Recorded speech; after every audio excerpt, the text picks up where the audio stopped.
నిమిషం. అవునమ్మా, బీర్లు దొరకకపోవడానికి కంపెనీసు పేమెంట్ ఎక్కడైనా లేట్ అయిన కారణంగా సప్లై చేయకపోయి ఉండొచ్చు. దానికి పేమెంట్ బాధ్యులు ఎవరు? జరపడానికి బాధ్యులు ఎవరు? గడచిన ప్రభుత్వంలో 2003 కూడా బకాయిలు పెట్టిండ్రు. రాష్ట్రం మొత్తం 40,000 కోట్ల రూపాయలు అప్పులు ఉన్నాయి.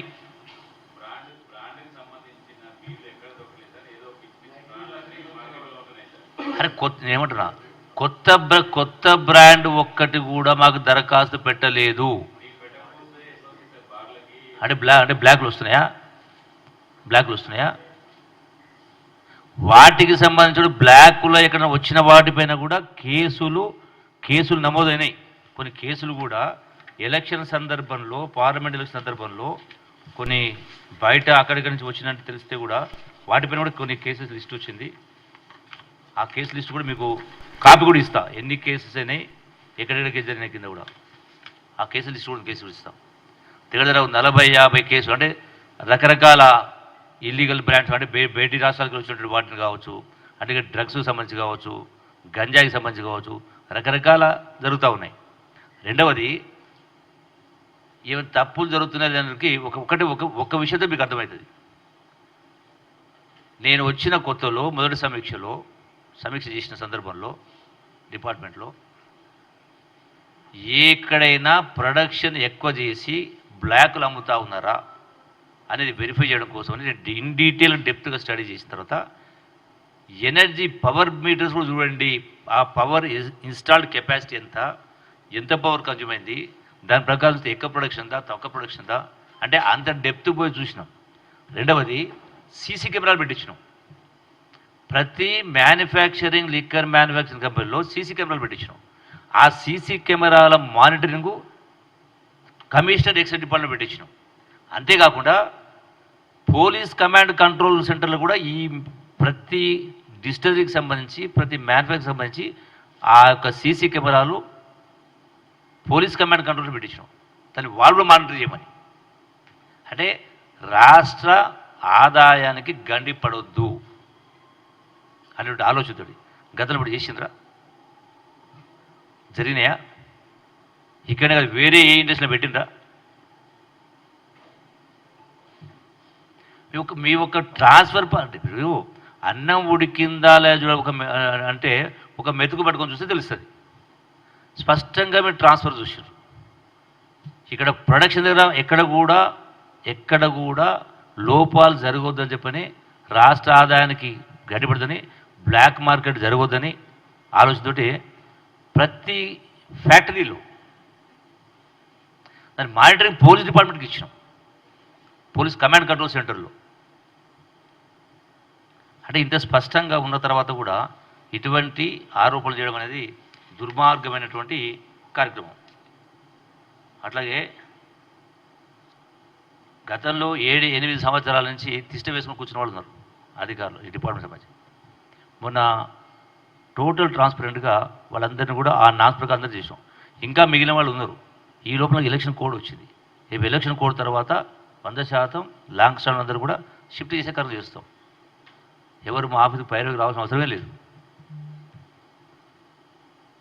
అందుకంటే కేవలం ఏమర్థమైతే ఉందంటే, ఆలోచన లేని దాన్ని ఆలోచన పుట్టించే ప్రయత్నం చేస్తూ ఉన్నారు. అంటే వీళ్ళకి కొన్ని పర్సెంటేజ్ ఉందేమో మరి. అంటే మీరు పోనీ డిమాండ్ తగ్గితే ప్రజలు ఏమంటున్నారు? ఇప్పుడు ప్రతిపక్షం ఏమంటుంది అంటే పెంచమంటుందా? తాగుడిని పెంచండి అంటుందా? వాళ్ళ ఆలోచన ఏంది? సేల్స్ తగ్గితే తగ్గవచ్చు. సేల్స్ తగ్గడం వల్ల నష్టం వచ్చేది వరకు అంటే ఈ బీఆర్ఎస్ పార్టీ కానీ రాసిన పేపర్ వాళ్ళకి నష్టం వస్తుందా?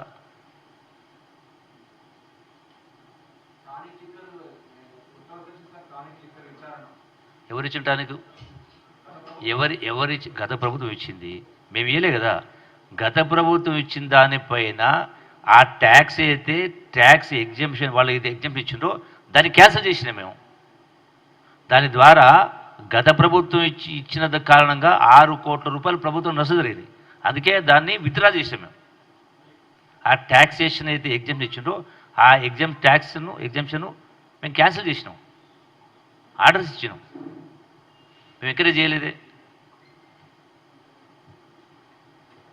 అందుకే దొంగ అన్నట్టుగా.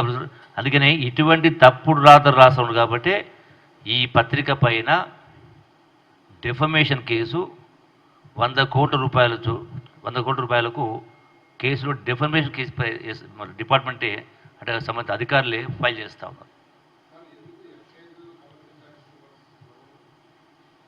గొడవ లేదే.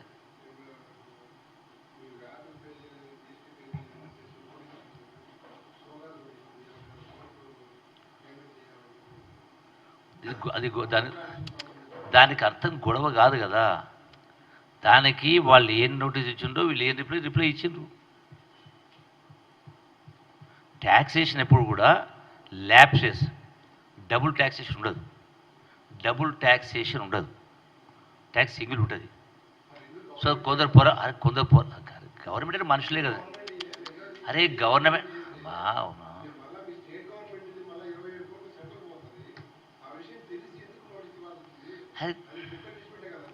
గవర్నమెంట్ అట్లా ఉండదు కదా. ఏ లెక్క కలెక్క ఉంటుంది. గవర్నమెంట్ అంటే మనుషులే కదా, పొరపాటు మనుషులు చేస్తారు కదా. ట్యాక్సేషన్ అనేది డబుల్ ట్యాక్స్ లేదని అనుకుని ఉండొచ్చు వాళ్ళు. సరే డబుల్ ట్యాక్సేషన్ ఉండదని ఎక్సైజ్ డిపార్ట్మెంట్ రిప్లై ఇచ్చారు.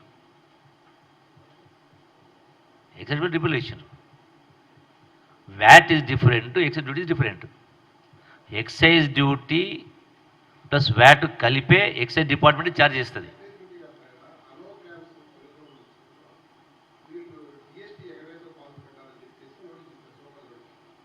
ఆ?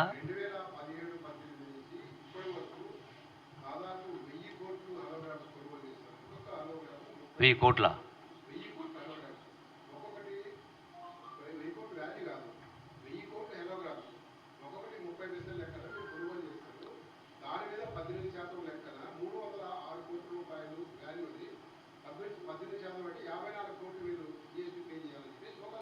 ఎవరు పే చేయాలా?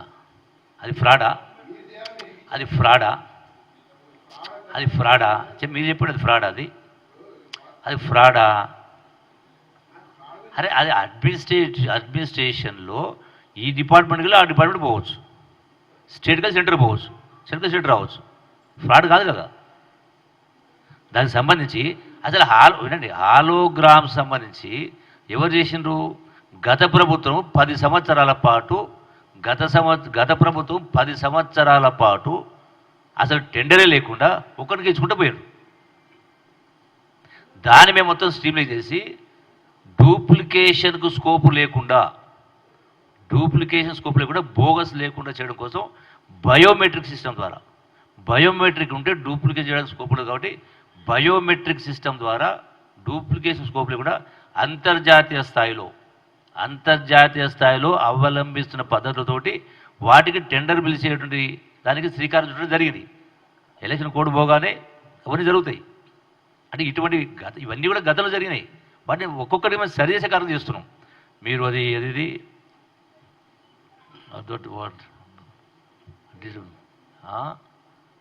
టానిక్ అన్నారు, ట్యాక్స్ ఇచ్చారు, దాన్ని సరి చేసినాం కదా.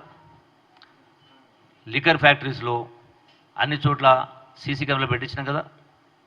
హాలోగ్రామ్ సంబంధించి వాళ్ళు 10 సంవత్సరాలు ఒకే పద్ధతిలో టెండర్ పిలవకుండా కార్యం చేయడం జరిగింది. దాన్ని క్యాన్సిల్ చేస్తూ ఫ్రెష్గా టెండర్ పిలుస్తూ అది కూడా బయోమెట్రిక్ సిస్టమ్ ద్వారా మళ్ళీ స్కోపే లేకుండా. అంతేకాదు ఈవెన్ బాటిల్స్ ఎక్కడ ఉన్నా దానికి వెరిఫై చేసే పద్ధతిలో సీసీ కెమెరాలు పెట్టించే ప్రయత్నం కూడా చేస్తూ ఉన్నాం. నెక్స్ట్ అది కూడా చేస్తాం. ఏ బార్లో, ఏ షాపులో, ఏ బార్లో ఎన్ని వచ్చినాయి, ఎన్ని పోతున్నాయి, ఎన్ని కౌంటర్ అవుతున్నాయి, వాటిని కూడా చెక్ చేసే మెకానిజం తోటి టెక్నాలజీ ఏముందో వెతుకుతూ ఉన్నాం, ఎక్కడ స్కోప్ లేకుండా.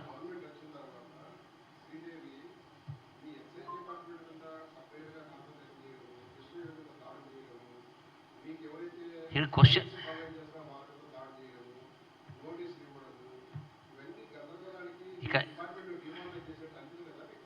ఇక్కడ క్వశ్చన్ పర్సన్స్ కాదు, డిపార్ట్మెంట్ ఎవరి డ్యూటీ వాళ్ళు చేస్తారు.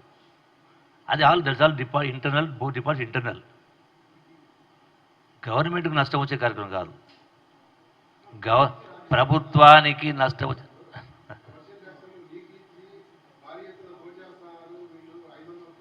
ప్రతిదా ప్రతిదా ప్రతి మా డిపార్ట్మెంట్ ఒక నిమిషము.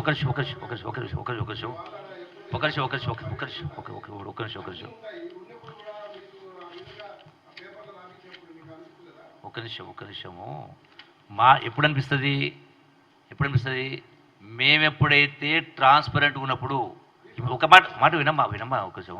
ఇటువంటి రాతలు రాస్తారు, ఇప్పుడే చూపిస్తుంది రాతలు, ఇప్పుడే నవస్థలుగా చూపిస్తుంది. ఇది రాసినంత మాత్రాన మా ప్రతిష్ట ఉంటుందా? ఎవరి ప్రతిష్ట పోతుంది? తప్పుడు స్టేట్మెంట్లు ఎవరిచ్చినా, అది వ్యక్తులైనా, సంస్థలైనా, డిపార్ట్మెంట్ అయినా, మీడియా ఎవరైనా, ప్రిన్సిపల్ అన్నిటికీ ఒకటే ఉంటుంది. ఒకరు మతకబారు కాదు. ఒక పీరియడ్ ఆఫ్ టైంలో వాళ్ళ ప్రతిష్ట పోతుంది. తప్పుడు పద్ధతుల ద్వారా, బ్లాక్మెయిలింగ్ ద్వారా ఒకరి ప్రతిష్ట దెబ్బతీయాలని ఆలోచన చేస్తే తాత్కాలికంగా అనిపించవచ్చు, కానీ దీర్ఘకాలికంగా వాళ్ళ క్రెడిబిలిటీ పోతుంది. అది వ్యక్తులైనా, సంస్థలైనా, పేపర్లైనా. డీమార్లు ఎందుకు అవుతారు, ఎప్పుడవుతారు? ఒక మాట ఇది రాసిండ్రు, నేను డిమార్లు కానీ as long as I'm straight, ఇది ఎనీథింగ్, ఇదే కాదు ఎనీథింగ్. ఎందుకు డిమార్లు అవుతారు? కాన్ఫిడెన్స్ లేనో డిమార్లు అవుతాడు, పట్టుదల లేనో డిమార్లు అవుతాడు.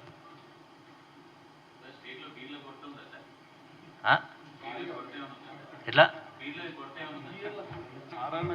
ఇప్పుడు చెప్తే కదా, నీకు లిక్కర్ కావాలా, బిరుగా అన్నీ. వినమ్మా ఫస్ట్ పాయింట్ అడుగుతున్నా అంటే రాష్ట్రంలో మద్యం అమ్మకాలు పెరగాలని మీ ఆలోచన. అంటే మీ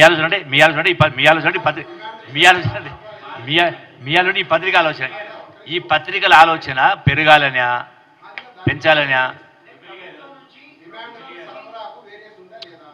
ఉంటుంది, స్పష్టంగా చెప్పిన. దీనిలో దాపరికం లేదు. ఒక మాట చెప్తున్నా, వినండి, దాపరికం లేదు. పేమెంట్స్కి సంబంధించి ఈ రోజున రాష్ట్రంలో ఒక మాట రాష్ట్రంలో గత ప్రభుత్వం 40,000 కోట్ల రూపాయలు అన్ని డిపార్ట్మెంట్ల పైన బాకీలు ఉన్నాయి. 40,000 కోట్ల రూపాయలు పెండింగ్ పెట్టి ఒక్కొక్కటి పేమెంట్ చేసుకుంటారు. దానిలో ఎక్సైజ్ కూడా 1 ఆఫ్ ఇట్. దానిలో ఈ ప్రభుత్వం వచ్చిన తర్వాత 2,300 కోట్ల రూపాయలు పేమెంట్ చేయడం జరిగింది. ఇంకా బకాయిలు ఉన్నాయి, లేవర్ ఇంకా ఉన్నాయి. సో ఎట్లయితే ఆ రాష్ట్ర